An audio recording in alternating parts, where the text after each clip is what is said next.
সামনে রথযাত্রা, সেই উপলক্ষে স্পেশাল ভাবে আজকে একটু জিলাপি, রসালো মুচমুচে জিলাপি করে নিচ্ছি। তার জন্য একটা পাত্রে নিয়ে নিয়েছি কিছুটা পরিমাণে ময়দাটা এখন একটু ঘি দিয়ে ময়াম দিয়ে নেবো। আপনারা একটু তেল ব্যবহার করতে পারেন, তাতে ভীষণ ভালো হয়।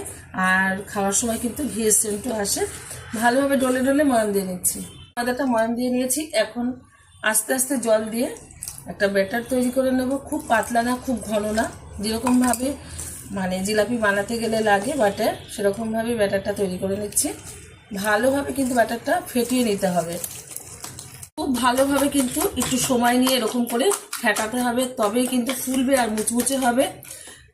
আর এখন এর মধ্যে দিয়ে দেব ইনো দিলে কিন্তু খুব ভালো মুচমুচে হবে। এবার ভালোভাবে আবারও একটু ফেটিয়ে নিচ্ছি। দেওয়ার পর খুব ভালোভাবে আমি এই যে ফেটিয়ে নিচ্ছি, ঠিক এরকম। আর এখানে একটা বোতল নিয়েছি, বোতলের মুখটা কিন্তু এই যে একটা পেরে গরম করে ফুটো করে নিয়েছি। এটার মধ্যে এখন এই ব্যাটারটা ঢেলে নেব। জিলাপিটা ভাজার আগে জিলাপির কিন্তু শিরাটা বানিয়ে নিতে হবে। তার জন্য একটা ওভেনে হাঁড়ি বসিয়ে পরিমাণ মতো জল দিয়ে দিয়েছি। দিয়ে দিচ্ছি এখানে 1 বাটি চিনি। এখানে কিন্তু এক তারের একটা শিরা বানাবো, আর খুব গাঢ় করবো না, কারণ জিলাপির শিরা কিন্তু গাঢ় হয় না, পাতলা টাইপের হয়। তো ভালোভাবে ফুটিয়ে নিচ্ছি। শিরাটা কিন্তু টকবক করে ফুটে এক তারে পরিণত হয়েছে। বেশি কিন্তু ঘন করা যায় না, এটা যাতে জমাট না বেঁধে যায় শিরাটা, তার জন্য একটু লেবু রস দিয়ে দিলাম। এখানে প্রত্যেকেই ফুড কালার ব্যবহার করে, তো আমি ফুড কালার ব্যবহার করবো না। আমি জিলাপিগুলো সাদা টাইপেরই করে নেবো, তার জন্য ফুড কালারটা আমি বাদ দিয়ে দিলাম। শিরাটা হয়ে গেছে, এবার ওভেন থেকে আমি সাইডে রেখে দিচ্ছি। তারপর জিলাপিগুলো ভেজে নিচ্ছি।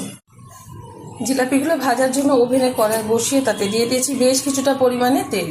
বেশি তেল দিলে কিন্তু জিলাপিগুলো চ্যাপটা চ্যাপটা হয়ে যাবে, আর অতিরিক্ত গরম করতে হবে। তারপরে কিন্তু জিলাপিগুলো ভেজে নিতে হবে। তেলটা গরম হয়ে গেছে, এখন দিয়ে দিচ্ছি এখানে জিলাপি।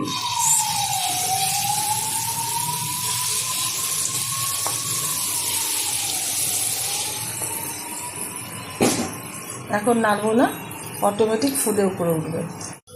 একটু উল্টে দিচ্ছি। খুব ভালোভাবে কিন্তু সেপ দিতে পারিনি, আপনারা যদি পারেন ভালোভাবে সেপ দিয়ে নেবেন।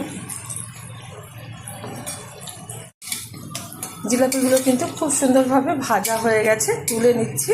তুলে নিয়ে যে শিরাটা, এই যে উষ্ণ গরম থাকতে থাকতে কিন্তু এই শিরার মধ্যে গরম গরম জিলাপি ঢেলে দিতে হবে।